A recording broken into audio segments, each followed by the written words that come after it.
రాజస్థాన్‌లో ఒక అమానుష సంఘటన చోటు చేసుకుంది. పెళ్ళికి కొన్ని గంటల టైం ఉండగానే ఇద్దరు పెళ్లి కూతుర్లు, అక్కా చెల్లెళ్ళు సూసైడ్ చేసుకొని చనిపోయారు. ఇప్పుడు ఈ న్యూస్ దేశవ్యాప్తంగా కూడా వైరల్ అయిపోతుంది.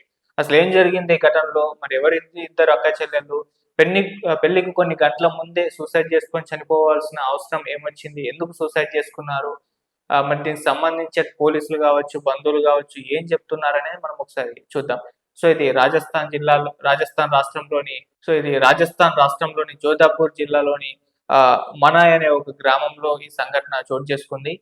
ఇద్దరు కూతుర్ల పెళ్లి ఒకేసారి చేసి అతి వైభవంగా చేసి సంతోషించాలనుకున్న తల్లిదండ్రులకు ఇదొక దుర్ఘటనగా, విషాదంగా అయితే మిగిలిపోవడం అయితే జరిగింది. ఇద్దరు కూతుర్లు కూడా పెళ్లికి కొన్ని గంటలు టైం ఉండగానే సూసైడ్ చేసుకొని చనిపోయారు. విషం తాగి చనిపోయినట్టుగా చెప్తున్నారు.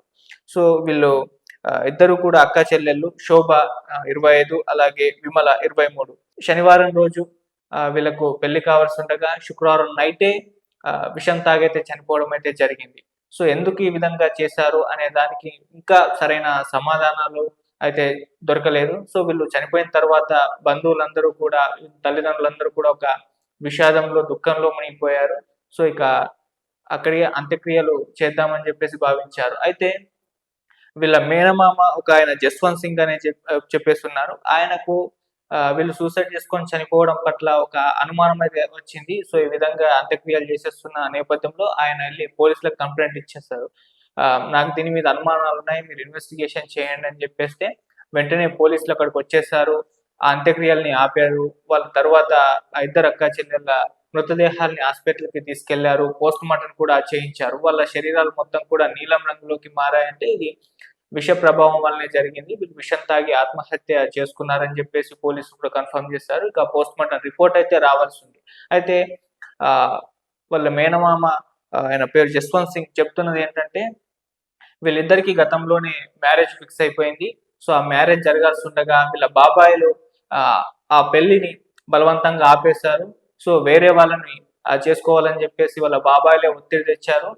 సో ఎక్కడ అంటే పోఖ్రాన్ అనే ప్రాంతానికి చెందిన వ్యక్తుల్ని వాళ్ళ బాబాయిలే చూసి మ్యాచ్ ఫిక్స్ చేశారు. వాళ్ళనే పెళ్లి చేసుకోవాలని చెప్పేసి వీళ్ళ మీద ఒత్తిడి తెచ్చారు.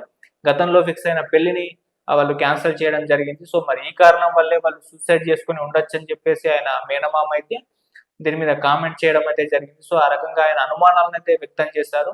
అంటే మొదట పెళ్లి ఫిక్స్ అయిపోయింది. అది జరగాల్సుండగా వీళ్ళ బాబాయిలొచ్చి ఆ పెళ్లి సరైంది కాదు, వద్దు అని చెప్పేసి ఆపేసి వీళ్ళకు సంబంధించిన వ్యక్తుల్ని, అంటే వీళ్ళకి దగ్గర అయిన వాళ్ళు, తెలిసిన వాళ్ళు ఎవరో తెలియదు గానీ వాళ్ళని పోఖ్రాన్ అనే ప్రాంతానికి చెందిన ఇద్దరు కుర్రాళ్ళని చూసి వీళ్ళకు మ్యాచ్ ఫిక్స్ చేయడం అయితే జరిగింది. మరి పెళ్లి ఇద్దరు అక్కా చెల్లెలకు ఇష్టం లేదో ఇంకేం కారణాలో తెలీదు గానీ ఆ పెళ్లి జరగకుండానే కొన్ని గంటల ముందే వీళ్ళు విషం తాగైతే చనిపోవడం అయితే జరిగింది. ఈ బలవంత పెళ్లి ఇష్టం లేకనే తన మేనకోడలిద్దరూ కూడా ఈ విధంగా సూసైడ్ చేసుకొని చనిపోయారు అని చెప్పేసి ఆళ్ళ మేనమామ అయితే పోలీసులకైతే చెప్పడం అయితే జరిగింది. ఇంకా ఆధారాలు బయటకి రావాల్సిండగా పోలీసులు ఇన్వెస్టిగేషన్ చేస్తున్నారు. వాళ్ళు పోస్ట్‌మార్టం రిపోర్ట్స్ కోసం కూడా వెయిట్ చేస్తున్నారు.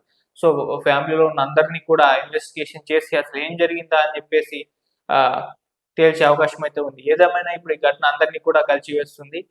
తల్లిదండ్రులిద్దరికి కూడా ఎంతో విషాదాన్ని మిగిల్చిన ఘటన. మరి పెళ్లి విషయంలో తల్లిదండ్రులు ఎటువంటి నిర్ణయంతో ఉన్నారు అనేది ఇంకా తెలీదు. బాబాయిల నిర్ణయం మేరకు అని చెప్పేసి వాళ్ళ మేనమామ అనుమానిస్తున్నారు. వాళ్ళు మాత్రమే ఒత్తిడి తెచ్చారు పెళ్లి చేసుకోవాలని. కుదిరిన సంబంధాలను క్యాన్సెల్ చేసని చెప్తున్నారు. మరి తల్లిదండ్రులు ఎవరు? వాళ్ళు ఎటువంటి నిర్ణయం తీసుకున్నారు? మరి వాళ్ళు కూడా ఒత్తిడి తెచ్చారా? లేదా? మరి అమ్మాయిలు ఆహ్, ఏదైతే ఈ పెళ్లికి సుముఖంగా ఉన్నారా లేదా? ఇటువంటి చాలా ప్రశ్నలైతే వీళ్ళ విషయంలో అయితే మిగిలిపోయాయి. వీటికి తొందరలో పోలీసులు ఒక క్లారిటీ ఇచ్చే అవకాశం ఉంది. కానీ ఈ ఘటన ఇప్పుడు అక్కడ స్థానికంగా కూడా కలకలం రేపుతుందని చెప్పుకోవాలి. ఈ మధ్య పెళ్ళిళ్ళకి సంబంధించి అంటే ఇష్టం లేని పెళ్ళిళ్ళకి సంబంధించి సూసైడ్‌లు కూడా పెరిగిపోతున్నాయని చెప్పేసి చెప్తున్నారు. ముఖ్యంగా ఇది రాజస్థాన్. అటువంటి ప్రాంతంలో ఎక్కువగా ఇటువంటివి జరుగుతాయని చెప్పేసి కూడా కొన్ని రిపోర్ట్స్ అయితే వస్తున్నాయి. మరి రాజస్థాన్ జోధ్‌పూర్‌లో జరిగిన ఈ ఘటన ఇప్పుడు దేశవ్యాప్తంగా కూడా ఒక చర్చకైతే దారితీసింది. మరి ఇప్పుడు ఈ ఘటనలో ఏం జరిగింది? ఎవరిది తప్పుంది అనేది తెలియాల్సైతే ఉంది. ఏదేమైనా 2 నిండు ప్రాణాలు, ఇద్దరు అమ్మాయిలు, అక్కా చెల్లెళ్ళు ఈ విధంగా సూసైడ్ చేసుకొని చనిపోవడం అనేది ఆళ్ళ తల్లిదండ్రులకు తీరని శోకాన్నైతే మిగిల్చింది. మరి దీని పట్ల తల్లిదండ్రులు ఏ విధంగా రియాక్ట్ అయ్యారు? అంటే ఈ పెళ్ళిళ్ళకి సంబంధించి మరి మొదటి సంబంధం ఎందుకు ఆపేశారు? మరి బాబాయిలు వాళ్ళు ఏ విధంగా రియాక్ట్ అయ్యి ఈ పెళ్ళిని ఆపే విధంగా వాళ్ళని ప్రోత్సహించారనేది తెలియాల్సింది. మళ్ళీ సెకండ్ టైమ్ ఫిక్స్ అయిన ఈ పెళ్లి ఎందుకు వాళ్ళు కుదుర్చుకోవాల్సొచ్చిందో కూడా తెలియాల్సయితే ఉంది. ఇలా చాలా ప్రశ్నలైతే వీళ్ళ విషయంలో మిగిలున్నాయి. మరి తొందరలో క్లారిటీ వచ్చే అవకాశం ఉంది. మరి ఆహ్, ఇలా సూసైడ్‌కి సంబంధించి వీళ్ళ మేనమామ రియాక్ట్ అయ్యి ఈ విధంగా ఆరోపణలైతే చేయడం జరిగింది. ఆయనకున్న అనుమానాలైతే వ్యక్తం చేయడం జరిగింది. మరి వీళ్ళు చనిపోయిన తర్వాత హాస్పిటల్‌కి తీసుకెళ్లకుండానే అంటే హాస్పిటల్‌కి తీసుకెళ్లారు. ఈలోపే చనిపోయారు. కాకపోతే పోస్ట్‌మార్టం చేయకుండానే అంత్యక్రియలు చేసేందుకు ఎందుకు ప్రయత్నించారనేది కూడా కాస్త సందేహాన్నయితే కలిగిస్తుంది. సో, ఆ తర్వాత వాళ్ళ మేనమామ దీని పట్ల అనుమానాలు రైజ్ చేయడం, తనకున్న అనుమానాలు, ఆరోపణలన్నిటిని కూడా పోలీసులకు చెప్పడం, వాళ్ళని రంగంలోకి తీసుకొచ్చి పోస్ట్‌మార్టం చేయించి దీన్ని ఇన్వెస్టిగేషన్ ప్రాసెస్‌లోకి తీసుకురావడం, ఆయనే కంప్లెయింట్ చేయడం అయితే ఆయన కాస్త ముందుండి వీటికి సంబంధించి చేయడం అయితే జరిగింది. సో, ఈ నేపథ్యంలో ఖచ్చితంగా ఈ విషయంలో ఏదో జరిగింది. పెళ్ళిళ్ళు బలవంతంగా చేయాలన్న ప్రయత్నం చేశారు ఇద్దరు బాబాయిలు కూడా. సో, అందుకే వీళ్ళు ఈ విధంగా సూసైడ్ చేసుకున్నారని జెప్పేసి ఆయన ఆయన ఆరోపణలైతే ఆయన అనుమానాలను ఎక్స్‌ప్రెస్ చేయడం జరిగింది. ఇప్పుడు ఆ దిశగా పోలీసులు కూడా ఇన్వెస్టిగేషన్ అయితే చేస్తున్నారు. మరి తొందరలో దీన్ని ఒక కొలిక్కి తీసుకొచ్చి ఆహ్, దీన్ని కేసుని తేల్చి మరి ఎవరైతే వీళ్ళ ఆత్మహత్యకు కారణమయ్యారో వాళ్ళని శిక్షించాలని జెప్పేసి కూడా అక్కడి వాళ్ళైతే స్థానికంగా కోరుతున్నారు. మరి ఏం జరుగుతుంది ఈ ఇష్యూలో ఎక్కడికి వెళ్తుందనేది వెయిట్ వెయిట్ చేసి అయితే చూడాల్సిన అవసరం ఉంది. Thank you so much.